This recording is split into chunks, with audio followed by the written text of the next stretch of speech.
Salut à tous, bienvenue dans ce troisième numéro de Zineo, le magazine proposé par les étudiants de Supmédia. Cette semaine a été encore riche en actualités, le sommaire tout de suite. On débutera avec la grève des trains où Vivien Piccolo a rencontré les usagers qui doivent s'adapter et trouver de nouvelles solutions de transport. On ira ensuite du côté de Joué-les-Tours et du lac des Bretonnières où les habitants du quartier sont en colère après un projet immobilier. Plus de détails encore avec Clément Renier.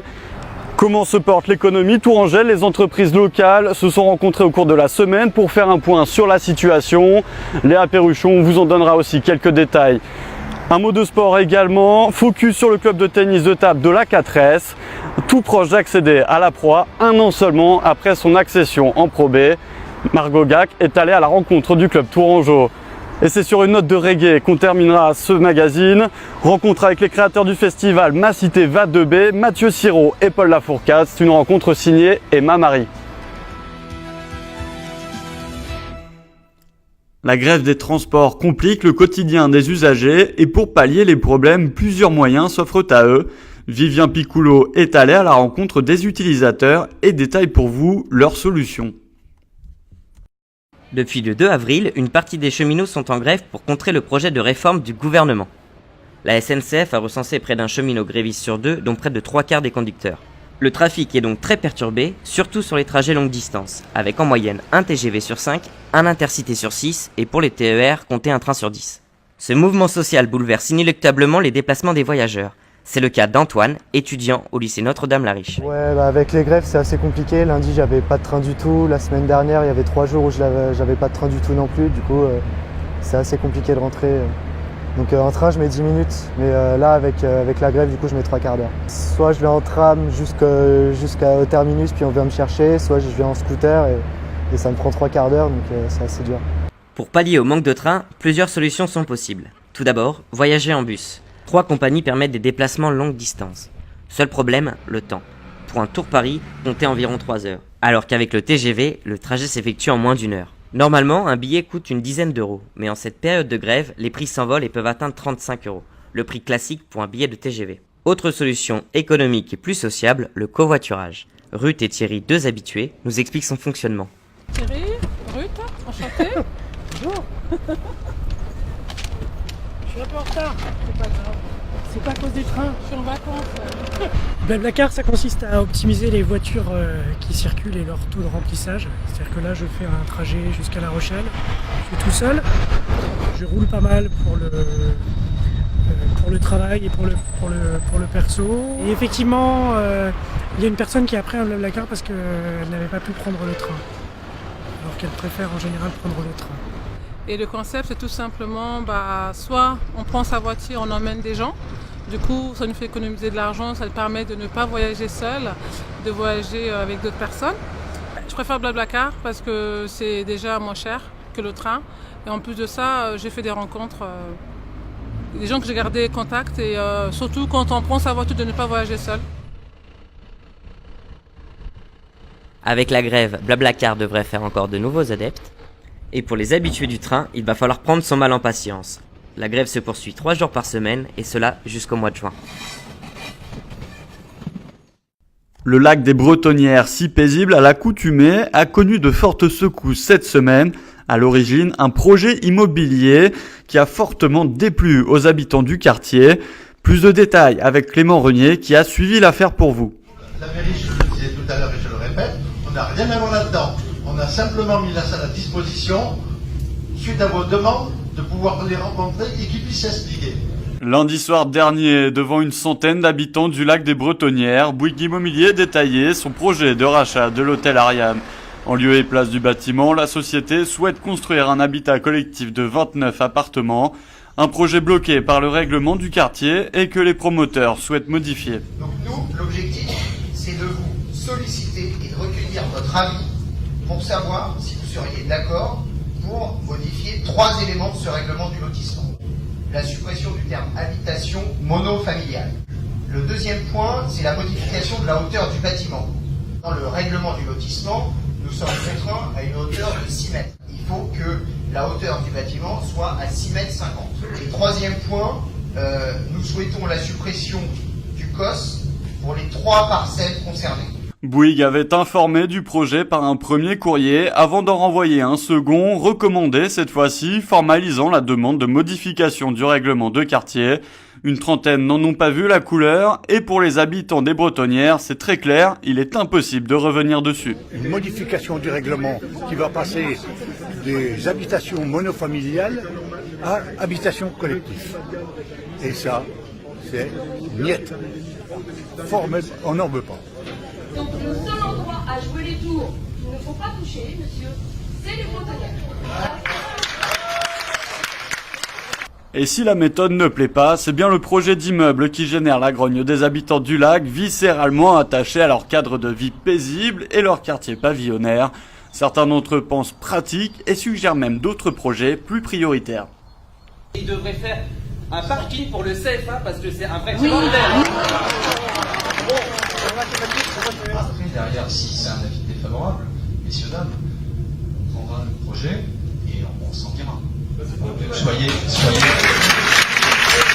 Cette réunion d'information a été décisive, le projet a finalement été abandonné. Une décision qui soulagera les habitants, beaucoup moins le propriétaire de l'hôtel qui cherche à vendre depuis 4 ans. 180 entreprises rassemblées à l'occasion de la 10e édition des Rencontres Touraine Entreprises ce mercredi. L'occasion de faire un gros plan sur l'économie tourangelle. Quelle politique économique et quelles en sont les conséquences en matière d'emploi? Des questions auxquelles répond Léa Perruchon à travers ce décryptage. C'était ce mercredi à l'espace Malraux de Jouer-les-Tours, les rencontres Touraine Entreprises, un événement organisé par la Chambre de commerce et d'industrie de Touraine qui permet aux acteurs de l'économie tourangelle d'échanger, se faire connaître et entretenir leur réseau. À l'instar d'Éric Pêche, propriétaire de l'hôtel Le Grand Monarque à Azel-Rideau. Ici, on rencontre des entreprises, des acteurs économiques de Touraine. Donc on crée des contacts et ce qui est intéressant, c'est que on n'est pas là juste pour vendre quelque chose, on est là effectivement pour parler d'Azel-Rideau, de notre offre de séminaire, mais c'est pour comprendre aussi, échanger avec d'autres acteurs, avoir des nouvelles idées, avoir des idées de nouvelles collaborations. Madame, Monsieur, nous vous invitons à rejoindre la table de votre prochain rendez-vous. Merci. Au total, plus de 1900 rendez-vous de 20 minutes étaient programmés. Un speed dating qui donne l'occasion aux petites entreprises, jeunes start-up et donneurs d'ordre de tous secteurs de se rencontrer. Un événement d'une grande ampleur qui souligne l'évolution du développement économique de la Touraine. Des fois, on dit qu'effectivement, on vit sur nos acquis. Après, moi, dans mon expérience, je trouve que ça innove. Il y a des nouvelles, il y a des générations d'acteurs qui innovent, qui ont des nouvelles idées. Et il y a un brassage aussi, parce que la Touraine, c'est une terre que je trouve très accueillante. Un territoire qui accueille, selon les chiffres de la Direction régionale des entreprises, de la concurrence, de la consommation, du travail et de l'emploi direct, la Touraine accueille sur son territoire plus de 52 000 entreprises réparties dans plusieurs secteurs. Une économie multisectorielle avec des entreprises pour plus de la moitié dans les services, suivis du commerce, de la construction, de l'agriculture et de l'industrie. Une économie boostée par la politique de développement économique de la métropole tourangelle. En 2017, 6,5 millions ont été investis pour soutenir la recherche et l'innovation, améliorer la compétitivité et amplifier l'attractivité commerciale et touristique du territoire. Une politique économique que critique Emmanuel Denis, conseiller municipal écologiste de l'opposition. Ils ont 2 leviers qu'ils essayent d'actionner. Le premier, c'est le tourisme. Après, le deuxième levier, c'est le numérique. Alors là, ils ont mis plein pot sur le numérique. Par exemple, pour la création de MAM, qu'on a subventionné d'une manière très forte, puisque c'est 20 millions qui vont être dépensés par la métropole, injectés dans le site MAM. Moi, j'aurais souhaité qu'il y ait une stratégie qui soit un peu plus orientée par rapport à l'intérêt général des Tourangeaux. Moi je trouve qu'effectivement il y a aussi 2 pans de l'économie qui sont totalement absents dans les stratégies économiques de la municipalité ou de la métropole. C'est l'économie sociale et solidaire et puis l'économie des fonctionnalités. Une conclusion que tous ne partagent pas. De son côté, la métropole met en avant sa politique sociale, notamment à travers le plan local pour l'insertion et l'emploi. Enfin, rappelons que malgré la composition hétérogène de l'économie tourangelle, l'emploi salarié est en hausse et le taux de chômage en baisse. On va désormais parler de tennis de table avec la 4S de Tours. Face à Miramas, le club s'est imposé 3-2 dimanche dernier dans le championnat de France de Pro B, ce qui place la 4S Tours deuxième ex-aequo au classement avec Argentan-Bayard. L'occasion pour Margot Gag de nous en dire un peu plus sur ce club tourangeau. À quelques pas du jardin botanique de Tours, les férus de tennis de table s'entraînent. Créée en 1954, la 4S de Tours n'a cessé d'évoluer. Après une dizaine d'années en National 1, équivalent de la 3e division, le club marque son retour en Pro B cette année. La 4S a toujours été la formation des jeunes. On est vraiment attaché à tout ce qui est école de ping. Et puis le projet du club a toujours été d'amener, on a un jeune, Lilian Bardet, et ça a toujours été de l'amener au plus haut niveau. Donc ça y est, maintenant on est en Pro B, donc c'est le deuxième échelon du tennis de table en France. Entraîneur à la 4S depuis 10 ans, Antoine s'occupe de détecter les futurs champions parmi les petits. Tous les jours, il encadre une dizaine de jeunes en séance individuelle ou collective.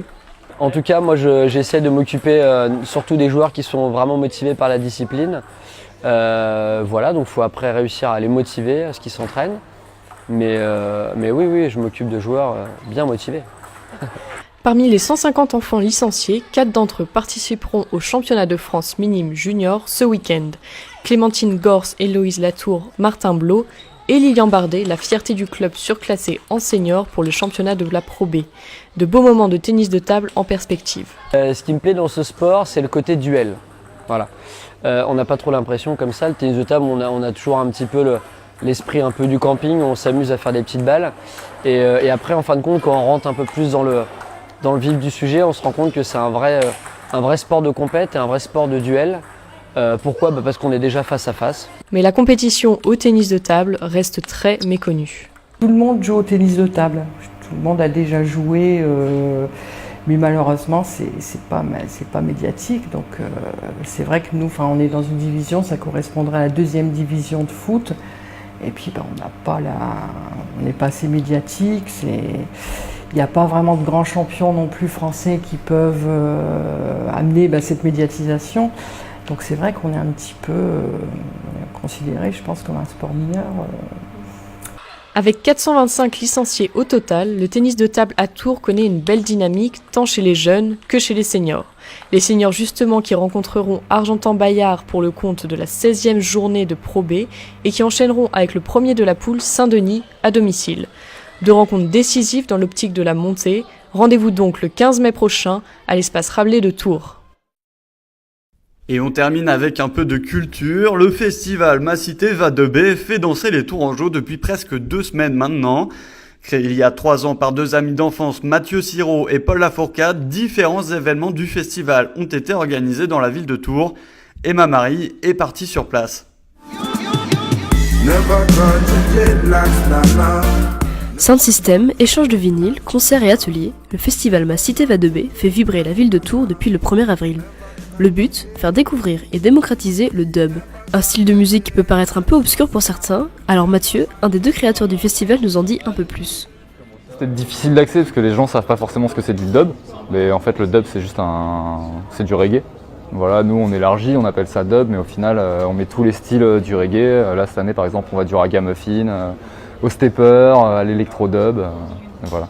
Peut-être le terme est compliqué, on peut refermer des portes, mais c'est du reggae. Ce style provenant de la Jamaïque est arrivé en France il y a une vingtaine d'années et séduit aujourd'hui un public de plus en plus mixte. Alors, pour la 3e édition du festival, la volonté était de sortir de la salle du temps-machine et de ses fidèles initiés pour toucher un public plus large. Un pari réussi. Ce qu'on aime beaucoup, c'est aller à la rencontre du public, la place dans l'espace public, dans la rue, faire découvrir aux gens. Ça, c'est important pour nous en tout cas. On ne fait pas des concerts pour faire des concerts, il n'y a pas que l'affiche qui compte, c'est aussi comment on le fait. Ça peut être le prix, comment on fait la com, mais on essaye quand même d'aller voir les petits producteurs locaux un maximum. Plus que de la musique, l'esprit de partage est au cœur de ce festival. C'est ce que l'on a pu constater pendant l'atelier Initiation aux techniques de MC, où 2 amateurs ont pu rencontrer les professionnels du studio d'enregistrement Brigante. Tu te lances, tu fais un flow un peu en harmoniant. Le but c'était un petit peu de partager avec eux notre façon de voir le truc, comment on a commencé, comment comment on construit aujourd'hui un lyrics. Enfin voilà, on a essayé de faire un petit lyrics avec eux, une chanson avec eux. Ils ont fait une chanson à deux. Et le succès du festival témoigne de la place forte du dub tourangeau sur la scène nationale et internationale, avec des artistes tels que Attili Bandalero, Bicaranx et Artix.